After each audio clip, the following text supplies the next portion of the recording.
Langsung saja kita buka firman Tuhan yang saya ambil dari Lukas pasal yang ke-1 ayat yang ke-26 sampai ayat yang ke-38.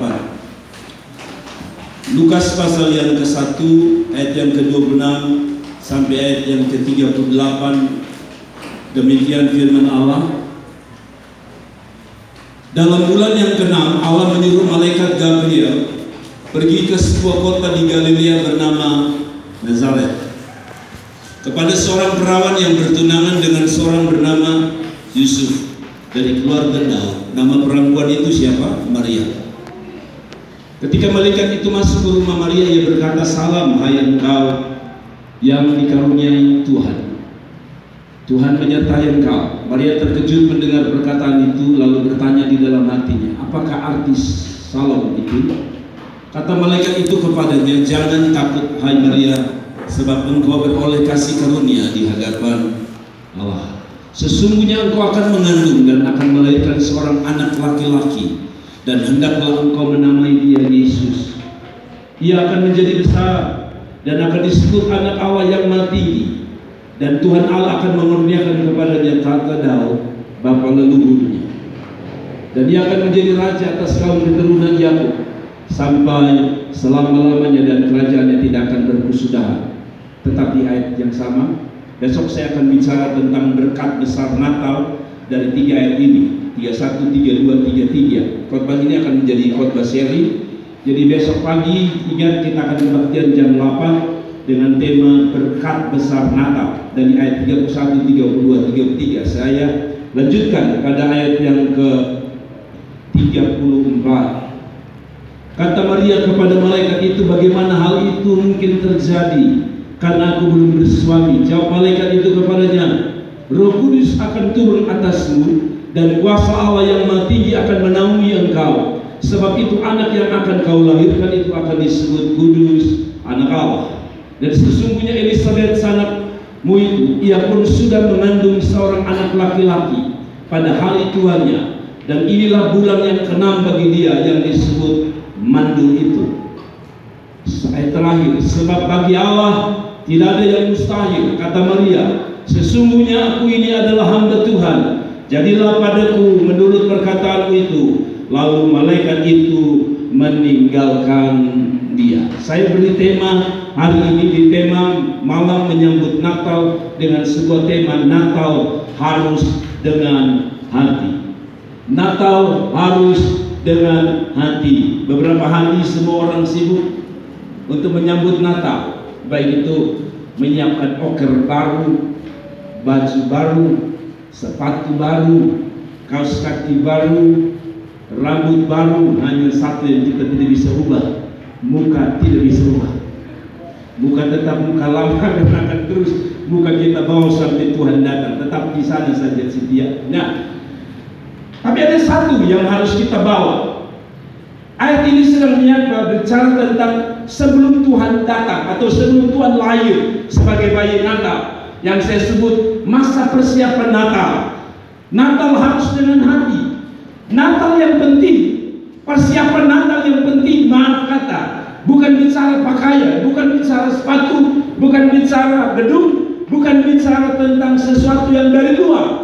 Tapi Alkitab bicara tentang Natal waktu itu hanya satu, bicara tentang persiapan hati. Natal cukup dengan hati. Walaupun akhirnya orang berkata, "Aduh Bapak ya, memang betul Natal dengan hati." Tadi ada satu teman saya ganggu saya, "Bapak, betul Natal dengan hati, tapi Natal juga dengan kue." Natal tidak cukup dengan hati Bapak. Bayangkan kalau kita ke gereja, kaos kaki terobek, orang bilang apa? Tapi saya mau bilang, prinsip dari penyambut Natal ada pertama, Natal itu bicara tentang hati. Itu saja. Maria tidak punya sepatu baru, Maria tidak punya tempat yang baik bersama dengan Yusuf. Maria tidak punya tempat untuk memilih hotel terbaik. Maria tidak punya kain yang baik. Alkitab mengatakan dia dibungkus dengan kain lampin. Tidak ada yang terbaik. Tapi hari itu Tuhan melihat ada satu yang berbeda dari Maria dan Yusuf. Hanya satu, hati. Semua tidak ada yang bisa diandalkan dan ditonjolkan. Tidak ada yang bisa dibanggakan. Tidak ada yang bisa menjadi kebanggaan bagi Yusuf dan Maria. tempat tinggalnya Alkitab berkata hanya kandang. Tetapi dengan baik-baik. Kenapa Tuhan memilih Maria? Kenapa Tuhan memilih Yusuf dan Maria? Lebih tepat, kenapa Tuhan memilih Maria? Karena dia punya hati. Sudah dengar baik-baik. Gereja kehilangan makna hari-hari ini karena gereja tidak lagi berjalan dengan hati di dalam menyambut Natal. Apa yang saya maksud? Ada 3 hal yang saya maksudkan bahwa menyambut Natal itu bicara apa? Hati. Mari kita lihat hati apa yang saya maksudkan. Pertama, ada 3 hati. Yang pertama, punya hati yang kudus atau hati yang benar. Ayat 26-27 berkata begini. Dalam bulan yang ke-6, Allah menyuruh apa? Malaikat Gabriel pergi ke sebuah kota di mana? Di Galilea, bernama apa? Nazaret. Ayat 27, kepada seorang apa? Perawan, garis bawahi kata perawan. Kepada seorang perawan yang bertunangan dengan seorang bernama Yusuf dari keluarga Daud. Nama perawan itu 2 kali. Kata perawan 2 kali muncul. Nama perawan itu adalah Maria. Budaya Timur Tengah, bila mendapati seorang sebelum menikah harus dilempari dengan batu. Dan Maria begitu menjaganya sampai pada saat Tuhan berfirman bahwa dia akan mengaruniakan seorang anak di dalam kandungannya, tetapi akan terjadi secara ajaib. Maaf kata, kita orang-orang berpendidikan, kita orang sekolah, kita orang yang sudah pernah belajar tentang biologi. Tidak ada pembuahan, tidak ada anak kalau tidak ada suami. Logikanya seperti itu. Tetapi Maria, Alkitab berkata dia siap dalam keadaan apa? Kata yang digunakan adalah perawan. Nah, ada beberapa orang menerjemahkan ada gereja tertentu, itu sebabnya gereja ini terlalu mengkultuskan Maria sebagai orang yang sangat kudus. Maria orang kudus, saya setuju. Maria orang benar, saya setuju. Tapi Maria adalah orang yang berbeda dari manusia lain, saya tidak setuju. Karena dia manusia biasa seperti Anda dan saya. Maria tidak punya kelebihan seperti pandangan beberapa orang atau beberapa organisasi mungkin. Bagi saya manusia biasa. Dia Maria perempuan biasa seperti Anda, merasakan sakit, merasakan menderita persis. Tapi Alkitab bilang dia perawan, dia suci. Perawan kata lainnya adalah suci, kata lainnya adalah kudus. Nah, beberapa gereja mengatakan, maaf kata perawan itu artinya begini, dia tetap gadis sampai dia mati. Kalau saya sebagai seorang hamba Tuhan, saya tidak setuju. Karena menurut saya sebelum Yesus ada di rahim atau setelah Yesus ada, karena itu oleh Roh Kudus, tanpa sentuhan laki-laki dia tetap gadis. Tapi Yesus punya saudara juga kan? Alkitab catat kan Yesus punya saudara kan? Nah kalau begitu Yesus punya saudara, dia lahir dari rahim biasa. Kalau begitu, kalau dia lahir dari rahim biasa, bahkan mungkin dia lahir Yesus, kita tahu bersama seorang wanita yang sudah pernah melahirkan tidak lagi gadis. Mengerti maksud saya?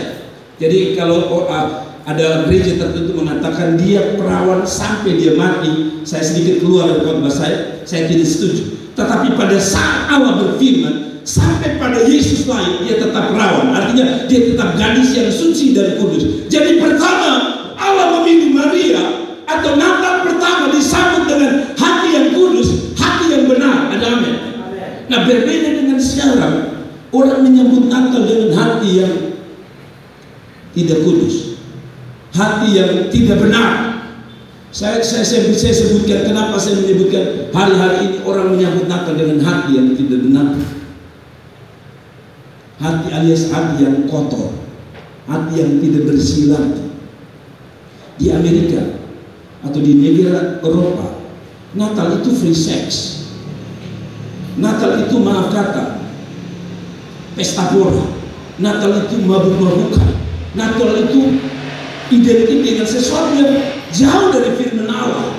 Lihat, Natal pertama tidak ada catatan mengenai itu, tapi Natal telah menjadi budaya yang salah. Natal sebenarnya bicara hati, yaitu Natal bicara tentang hati yang kudus yang harus siap sambut sang raja. Amin. Natal bukan bicara tentang persiapan sebuah gedung, walaupun kita perlu gedung yang baik. Natal bukan bicara tentang sebuah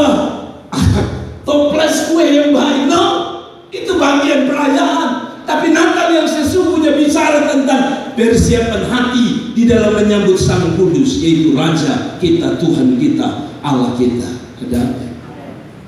Jadi kalau saudara Natal tapi saudara menyakiti hati Tuhan, saya pikir saudara dan saya tidak menyambut Natal. Saudara setuju itu?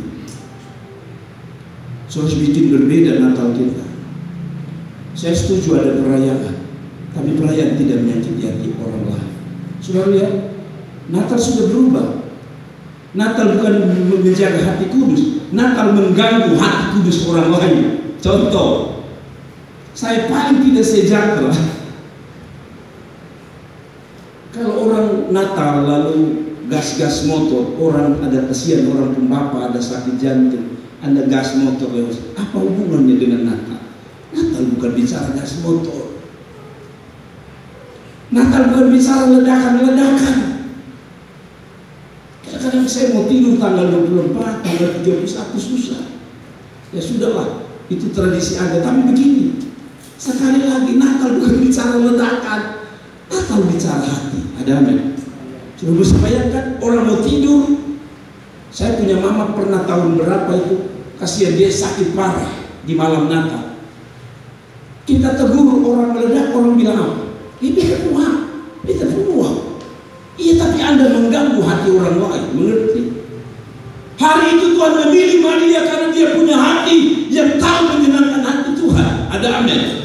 Natal bukan menyakiti atau Natal bukan mengganggu orang lain. Natal menyukakan hati surga. Yang kedua, Maria punya hati atau kita harus punya hati yang sama, yaitu hati yang percaya. Yang kedua, Natal, untuk menyambut Natal itu harus dengan hati yang kedua, hati yang penuh percaya. Percaya apa? Percaya bahwa memang akan ada seorang anak lahir di kandungan Maria. Dia akan disebut Yesus Juru Selamat. Dia Mesias, itu pertama, yang paling pokok. Tetapi yang percaya yang selanjutnya adalah, mari kita baca dulu ayat yang ke-34. Kata Maria kepada malaikat itu, bagaimana mungkin hal itu terjadi? Karena apa? Aku belum menikah. Mana mungkin? Saya tidak kawin, saya tidak menikah, belum pernah ada undangan. Tiba-tiba saya hamil. Apa kata orang? Apa kata dunia? Gitu. Kata Maria. Tetapi ayat ini dilanjutkan dengan ayat yang lain, sudah. Ayat 37. Ayat 37. Sebab bagi Allah tidak ada yang mustahil. Nah, tapi ada satu ayat lagi. Kalau saudara baca itu, ada satu ayat lagi tentang Elizabeth. Di dalam ayat berapa saudara lihat? Ayat Elizabeth. Ayat 20, ayat 36. Coba kita lihat 36 sebentar. Bapak Ibu lihat, ini bicara tentang sesuatu yang besar. Dan sesungguhnya ayat 36 betul. Dan sesungguhnya Elizabeth, sanatmu itu, ia pun sedang apa? Mengandung di masa kapan? Seorang anak laki-laki pada hari apa? Tuanya. Dan inilah bulan yang kena bagi dia dan disebut mandul itu. Jadi begini, ternyata kepercayaan Maria kepada sang bayi atau putra raja atau putra Natal itu bukan hanya dia harus percaya bahwa ada perkara yang sulit dimengerti, yang kemarin dijelaskan oleh pengkhotbah, yaitu bagaimana mungkin orang tidak kawin tiba-tiba ada anak, orang tidak kawin tiba-tiba ada bayi di dalam kandungan. Ini tidak masuk akal. Tapi yang kedua juga Alkitab mengatakan mengenai Elizabeth. Maria punya keluarga. Elizabeth ini sudah tua, dan Alkitab mengatakan bahwa mereka sudah tidak punya anak. Tetapi di bulan yang sama atau di tahun yang sama, Elizabeth dapat janji yang sama bahwa Tuhan akan mengaruniakannya anak. Jadi dari sisi Elizabeth, dari sisi Maria, ini sesuatu yang tidak mungkin. Dari sisi Elizabeth ini sudah tua, dari sisi Maria dia berpikir, mana mungkin seorang tidak punya suami punya anak. Tapi Alkitab bilang apa? Bagi Allah tidak ada yang mustahil. Jadi hati di dalam menyambut Natal adalah hati yang tetap percaya bahwa Tuhan sanggup tolong saudara. Bukan hanya Tuhan adalah juru selamat yang kita percayai. Yohanes 3:16, setiap orang yang percaya tidak akan binasa. Bukan hanya itu, tetapi kepercayaan ini sedang bicara tentang kuasa Allah. Anda harus percaya bahwa malam Natal adalah malam mujizat. Malam Natal adalah malam pertolongan Tuhan. Kenapa saya menyebut malam Natal adalah malam mujizat? Sebab Alkitab bilang begini, pada waktu Yesus lahir, dia ada di mana? Di kandang. Artinya kalau saya terjemahkan secara pribadi, di Natal mereka mengalami krisis ekonomi. Turun sampai untuk bisa bangun bayi itu hanya bisa menggunakan kain lampu. Ada orang mengatakan sebenarnya Yesus kaya, hanya kebetulan sudah penuh. Oke, saya setuju. Tapi sisi lain seperti ada cerita yang terbalik. Mereka hidup dalam kesusahan luar biasa. Tapi Alkitab bilang apa? Pada malam Natal itu, Alkitab bilang apa? Orang Majus datang menyembah dia, lalu bawa apa? Emas, kemenyan, dan nur. Artinya begini, saya percaya Yesus bukan yang juru selamat, tapi saya percaya dia pembuat mujizat sampai hari ini. Pada waktu krisis, Tuhan bawa orang Majus untuk menolong mereka. Apa artinya? Natal Anda harus percaya bukan dia hanya juru selamat, dia adalah pembuat mujizat. Dia penolong Anda. Amin. Amin. Natal adalah kesempatan Anda melihat pertolongan Tuhan. Sisi yang lain, kalau saudara lihat pertolongan Tuhan datang bukan hanya kepada orang Yesus, tapi kepada para Majus. Tuhan buat mujizat, pertolongan datang pada mereka. Alkitab bilang apa? Waktu Herodes mereka katakan begini, kalau kamu sudah menyembah dia, pulang kabarkan kepada kami. Apa rencana Herodes? Bunuh semua anak-anak. Kemungkinan orang Majus pun dibunuh. Tapi lihat, ketika Majus percaya bahwa yang bintang muncul itu lahir seorang raja, dia percaya itu. Alkitab mengatakan, malaikat berkata, kamu pulang dengan jalan yang lain. Ada perlindungan, ada mujizat kedua bagi orang Majus. Saudara dengar baik-baik, Natal adalah hati Anda harus tetap percaya bahwa Natal adalah sebuah karya Tuhan yang akan terjadi dalam hidup saudara. Amin. Amin.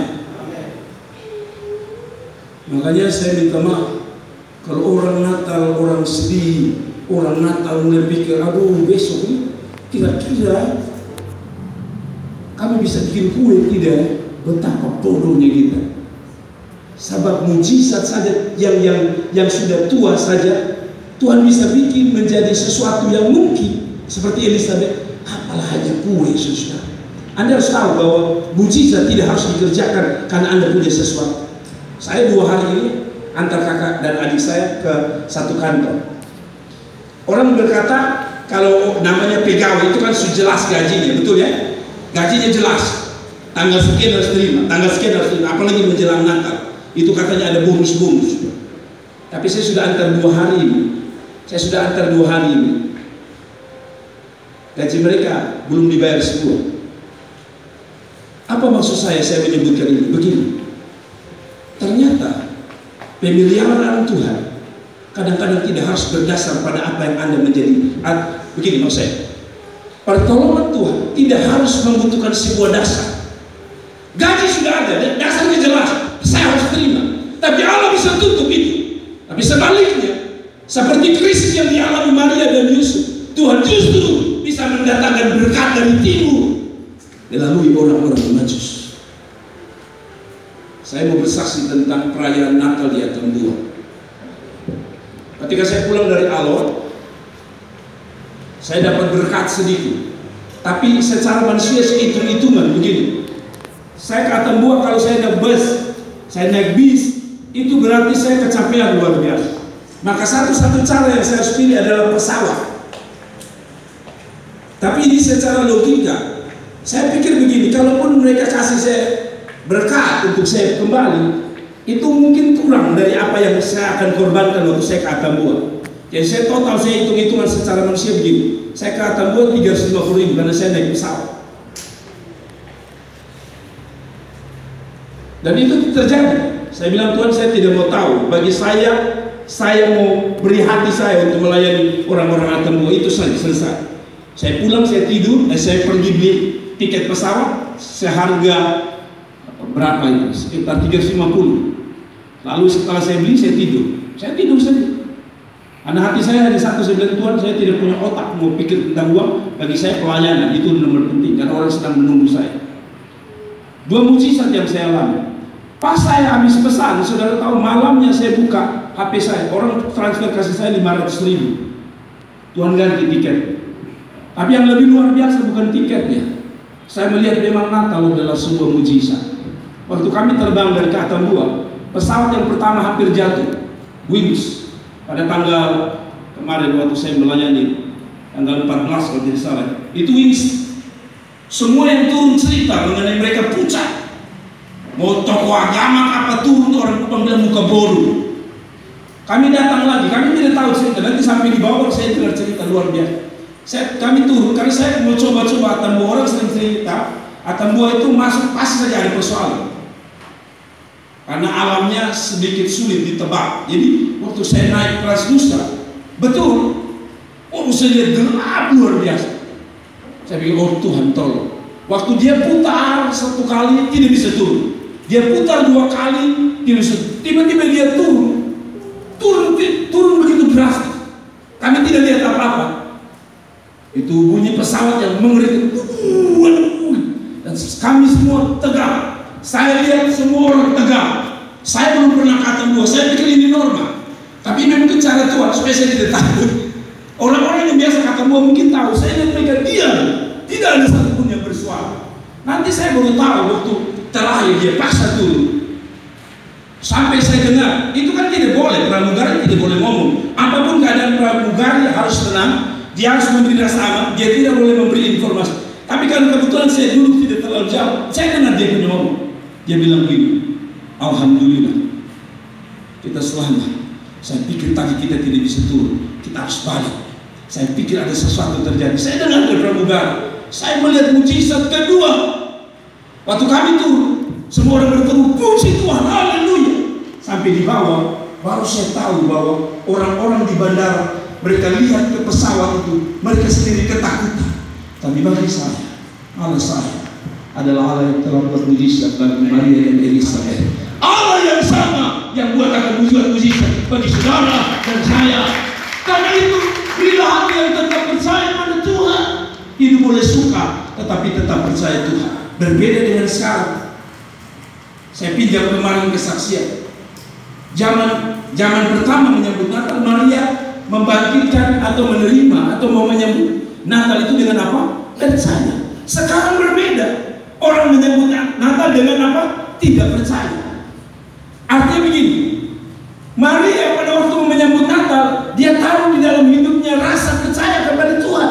Berbeda sekarang, orang-orang Kristen menyambut Natal, dia tinggalkan percaya. Alias begini, berapa banyak kita saudara-saudara kita di Soe yang malam Natal sekarang, mereka sudah tidak lagi percaya, alias mereka jual kepercayaan mereka. Teman saya lagi kasih naik statusnya, berada di Arab, yang dulunya orang percaya, di malam Natal begini dia kasih naik, dia sedang di Arab. Hari itu Yesus atau Bapa di surga melihat, dia ingin percayakan putra Natal itu kepada yang mau percaya. Sekarang terbalik, justru Natal orang meninggalkan kepercayaan itu. Ada apa? Natal sedang membangkitkan iman. Percaya Anda harus lebih kuat dan bukan makin turun. Percaya Anda jangan dijual, karena hari itu bagi Maria percaya Yesus lahir di sini itu resiko kematian. Karena kalau orang hamil tanpa bapak waktu itu dilempar dengan bapak. Jadi dia bayar itu malam Natal itu dengan iman untuk mendapatkan putra Natal itu dengan iman. Dia bayar mahal. Sekarang saya pinjam lagi kata hamba Tuhan kemarin, kita bukan mempertahankan iman itu di malam Natal, kita justru menjual iman itu. Ada aneh. Nona-nona saya sudah ingatkan ulang-ulang, susah-susah jangan pernah buang Yesus. Amin. Anda bilang Anda percaya, tapi satu nyong datang goda suara. Kayak di sini ada Mbak Rita di sini. Dia ini dari Semarang, kerja di luar negeri. Dia memilih Yesus, dan malam Natal ini justru dia ada bersama kita. Berapa banyak justru tetangga kita yang malam Natal ini dong sesudah ada dengan kita lagi. Maria memiliki hati yang di dalam menyambut yang kedua, yang punya hati yang percaya. Maria tahu bahwa kesulitan yang akan dihadapi, Tapi dia memilih untuk tetap percaya. Kita lain, kita mau percaya kalau semuanya terasa enak. Dan yang terakhir, saya mau sampaikan kepada saudara, hati yang dimaksudkan Tuhan adalah punya hati yang taat. Natal, dalam menyambut Natal itu yang paling penting adalah Anda punya hati yang terakhir. Hati yang apa? Taat. Coba saudara baca ayat 38. Kata Maria, sesungguhnya aku ini siapa? Hamba Tuhan, jadilah padaku menurut perkataanmu itu. Lalu malaikat itu meninggalkan diri. Saudara tahu, dalam menyambut Natal pada waktu itu mereka tidak punya otak untuk pikir baju baru, motor baru, kaos kaki baru, topi baru, semua. Yang dia pikir adalah bagaimana dia taat, itu saja. Ada amin. Kalau saudara taat, ini hanya tempelan. Halo? Kalau saudara taat, ini hanya tempelan di malam Natal. Tuhan bisa kasih. Oh, tidak dekat amin. Kalau namanya Natal Anda masuki dengan taat, sekali lagi ini tempelan. Tuhan bisa kasih lewat orang, Tuhan bisa berkati Anda. Tapi paling pokok adalah punya hati apa? Taat. Lu jangan pikir pendeta itu tidak mau baju baru. Saya juga mau. Istri saya juga mau, anak-anak saya juga mau. Tapi kan saudara masih ingat cerita saya beberapa minggu yang lalu ya. Saya juga kepingin beli kasih baju untuk anak saya. Tapi kan bukan itu yang jadi tujuan saya. Yang penting taat dulu. Amin. Kan saya sudah bersaksi waktu saya ke Alor, saya dengan istri kami berdoa di tempat tidur, saya bilang, semua persembahan yang akan dikasih saya selama saya khotbah 2 hari, 3 hari pergi doa orang-orang dan sebagainya, saya tidak akan ambil 1 rupiah pun. Dan kami komitmen. Waktu saya jujur, saya manusia. Waktu saya habis khotbah, kan saya pikir gereja kecil, pasti amplop yang dikasih tipis kan. Saudara tahu 2 gereja itu datang antar saya amplop tebal. Otak saya mulai manusia, mulai muncul. Memang saya sudah janji saya tidak ambil. Tapi kalau tipis secara manusia, ini tabal. Orang tua bilang tabal. Hati saya mulai berpisik, ambil saja, kan untuk pelayanan. Tapi saya tetap komitmen tidak.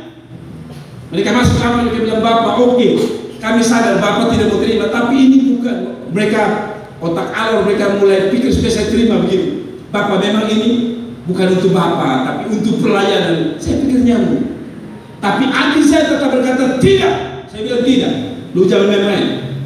Saya bilang sama dia, lu jangan main-main. Karena saya tidak mau hati saya terganggu. Yang kedua yang dari Aimoli gereja lebih kecil lagi, datang hal yang sama, besar. Kasih lagi saya bilang tidak. Lalu mereka masih menggunakan, memang saya tadi paling pintar. Dia bilang begini, sudah kalau Bapak tidak mau, kan Bapak bawa anak Jenny, kita kasih Jenny. Kan otak saya berkata, kalau Jenny ambil kan sisa saya pulang, Jenny punya saya. Tak bisa. Tapi sekali lagi saya tahan. Saya bilang no, tidak, saya tidak ambil. Anda tahu waktu saya mulai pulang dari perjalanan saya dari kampung itu ke bandara, saya mulai bisik, lu bodoh. Lu pulang kan lu bisa beli baju baru untuk anak, minimal untuk lu lah, untuk pelayan kata gua. Tapi sekali lagi saya mengatakan no, tidak. Saya tidak akan ambil. Nah, memang saya sudah doa, saya tidak akan ambil. Bukan berarti saya tidak punya uang, tidak butuh uang ya. Ada waktu pelayanan saya ambil. Tapi memang saya komitmen untuk tempat ini saya tidak akan ambil. Nah, saya cerita lagi, waktu sampai tadi saya bilang sampai di Atambua, apa yang terjadi saudara? Bukan hanya mujizat, tiket saya diganti. Saya kelelahan habis khotbah malamnya, besok saya harus cari oto bekas untuk saya beli di Atambua. Saya cari tidak dapat karena saya sudah terlanjur pamit dengan orang kaya ini. Saya tidak bisa pulang ke dia. Maka satu-satunya adalah saya ke rumah pendeta. Saya sampai di pendeta itu, rumah pendeta itu sekali lagi bukan sombong.